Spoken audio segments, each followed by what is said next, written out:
ये अद्भुत चीजें हैं जो आपके सामने हम रख रहे हैं। एक आमूलचूल परिवर्तन देश के विचार में दिया है। देश के अंदर आजादी के बाद से जिन मुद्दों पे आंदोलन होते थे, उन मुद्दों पे आज 10 साल के अंदर, 10 साल कहां हुई उन्हें, अभी 7 साल हुई है, 7 साल के अंदर देश के अंदर वो मुद्दे ही गायब हो गए। कभी भ्रष्टाचार पे आंदोलन होता था देश के अंदर, आज देश के अंदर भ्रष्टाचार पे कोई आंदोलन नहीं है। कोई अन्ना हजारे कहीं अनशन पे नहीं बैठे। अब आंदोलन काय पे होते हैं, जरा कल्पना तो करें आप। आंदोलन हो रहे हैं जो काल्पनिक है। दिल्ली की सड़कों को जाम किया सीएए को लेकर। सीएए को लेकर दिल्ली जाम रही, 1-1.5 महीने तक बंद रखा। आंदोलन था, आंदोलन का विषय क्या था? कहा गया कि हमको 3 पीढ़ी के कागज दिखाने पड़ेंगे और कागज नहीं दिखाए तो फिर पाकिस्तान भेज दिए जाएंगे, अथवा असम में बैरिक बन रही है। उनसे पूछा कि कहां लिखा है इसमें कि 3 पीढ़ी के कागज दिखाने पड़ेंगे? बोले नहीं, हमको डाउट है। इस डाउट के ऊपर वो आंदोलन चला सीएए का। उनको भड़काने के लिए, अब अल्पसंख्यक को भड़काने के लिए गजीब तरह के नारे गढ़े गए, चुटकुले डाले गए व्हाट्सएप पे। बोले हम कागज कहां से दिखाएं, हमारे 3 पीढ़ी के कागज तो बकरी खा गई और हमारे अब्बू बकरी को खा गए, अब कहां से आएंगे? ऐसे चुटकुले गढ़े गए उनकी भावनाओं को भड़काने को।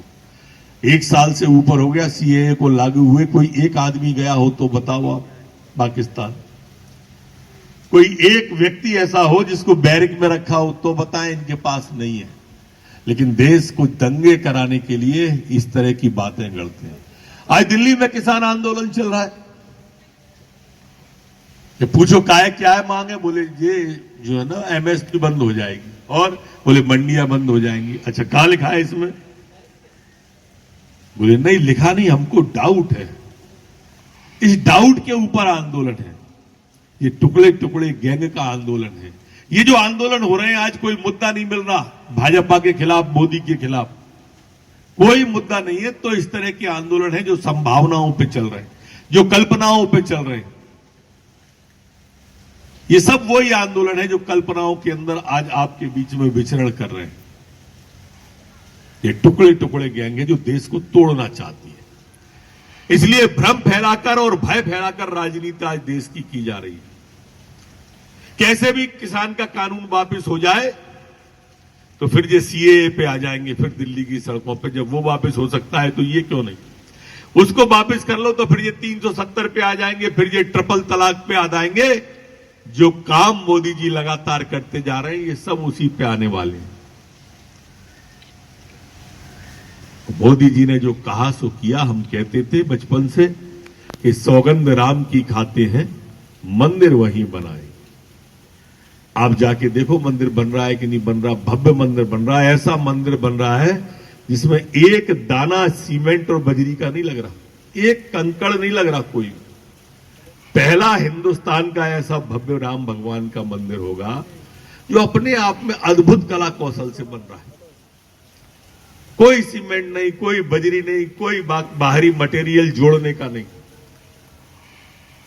पौराणिक परंपरा के आधार पर उस मंदिर का भव्य निर्माण कर रहे हैं। यही पीड़ा इनकी है कि वो अकेला मंदिर ही नहीं बना रहा है, वो आईआईएम भी बना रहा है, वो वाइब्रेशन इंडिया भी कर रहा है, वो देश को आगे ले जा रहा है, भारत माता के माथे को विश्व में गौरवान्वित करने का काम कर रहा है। और इनको आपत्ति है। आपत्तियां भी तो देखो किस तरह की आपत्ति है। सेना हमारी पाकिस्तान में घुस गई और सर्जिकल स्ट्राइक करके आ गई तो सेना पे सवाल उठा दिए।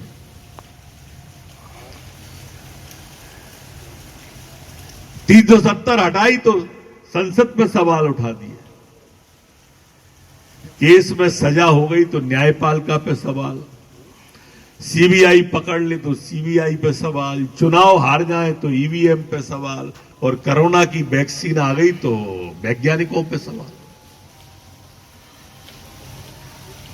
ये और इनके जितनी फुके बल्ब की झालर है, वो कह रही थी कि अखिलेश यादव के ये भाजपा की वैक्सीन है, हम लगवाएंगे ही नहीं। दीदी समर्थन कर रही थी उसका, तो मैंने कहा था कि ये भाजपा की वैक्सीन नहीं, ये कोरोना की वैक्सीन है। दीदी भाजपा की वैक्सीन तो 2 मई को लगेगी, जिसका असर 5 साल रहेगा। ये वैक्सीन तो भाजपा की कोरोना की है, इसको लगवाओ। ये स्थिति पैदा जानबूझ के ये करते हैं, हर चीज में भ्रम पैदा करते हैं, जिसमें भारत का माथा ऊंचा होता है। आज विश्व के 138 देश डिमांड कर रहे हैं कोरोना की वैक्सीन की। इतनी सफल वैक्सीन हमारी हुई। अरे उसने ताली बजवाई, थाली बजवाई, तो लोगों ने बर्तन तोड़ लिया। विश्वास तो देखिए उस आदमी के प्रति कैसा है देश की जनता का। एक दिन को आप बंद नहीं करा पाई बंगाल, उसने 3 महीने को लॉकडाउन लगा के देश बंद करवा दिया एक आवाज पर। उसने कहा थाली बजा